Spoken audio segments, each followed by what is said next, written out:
Assalamualaikum warahmatullahi wabarakatuh. Nama saya Tria Perlia Sofian, Prodi Manajemen semester 6 malam.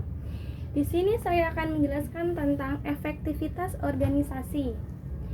Kerangka MSDM Syariah yaitu tujuan atau visi misi perusahaan, kedua kepemimpinan solid, ketiga SDM yang militan, keempat ukhuwah atau kerjasama tim. Unsur pembentukan budaya perusahaan dibagi menjadi dua. Yang pertama lingkungan usaha, di mana lingkungan perusahaan beroperasi. Kedua nilai-nilai, yang satu panutan atau keteladanan, kedua seremonial, ketiga jaringan relasi. Fungsi budaya perusahaan pertama adalah peran pembeda, di mana menciptakan pembeda yang jelas antar kompetitor. Kedua, identitas anggota organisasi merasa lebih islami dibanding bila ada di perusahaan konvensional. Ketiga, pertumbuhan anggota atau jamaah, di mana mengutamakan kepentingan anggota atau jamaahnya.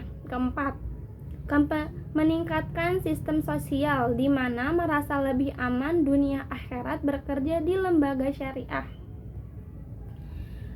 Ada hubungan budaya dengan kinerja. Yang satu, dapat menentukan kinerja jangka panjang. Kedua, menjadi faktor penting atas suksesnya perusahaan. Ketiga, membuat karyawan berpikir analitik, holistik, dan kreatif. Keempat, dapat disesuaikan dengan lingkungan yang kompleks dan majemuk. Budaya perusahaan syariah. Yang satu, cara melayani nasabah. Kedua, cara berpakaian. Ketiga, membiasakan sholat berjamaah. Keempat, doa pada awal dan akhir bekerja. Jati diri perusahaan syariah yang melekat di tiap karyawannya dibagi menjadi dua bagian. Yang pertama adalah di lingkungan kerja. Yang satu, budaya salam. Kedua, murah hati atau ramah. Ketiga, berbusana syar'i. Keempat, lingkungan bersih dan islami. Kelima, doa sebelum dan sesudah bekerja. Kedua, kepribadian islami.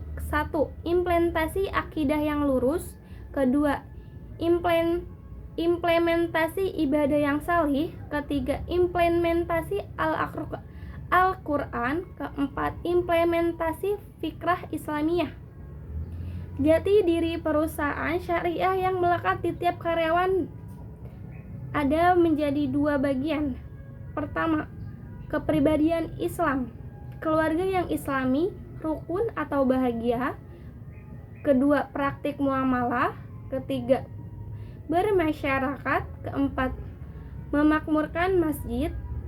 Kepribadian islami. Yang pertama, menjauhi tempat maksiat. Kedua, sederhana dan bersahaja. Ketiga, menghindari hutang. Keempat, gemar menolong. Kelima, rendah hati. Dan keenam, menjaga hati. Contoh penerapan budaya perusahaan dengan manajemen syariah. Yang satu, kepribadian karyawan dalam hubungan dengan Allah Subhanahu wa Ta'ala. Kedua, kepribadian karyawan dalam hubungan dengan sesama manusia. Ketiga, berdoa sebelum sesudah bekerja. Keempat, berdoa sebelum sesudah rapat. Kelima, budaya salam. Keenam, sikap ramah dan melayani. Ketujuh, lingkungan kerja yang sehat, bersih, dan islami. Kedelapan, ceramah diniyah rutin dan berkala. Sekian presentasi yang saya jelaskan. Apabila ada kesalahan mohon maaf. Wassalamualaikum warahmatullahi wabarakatuh.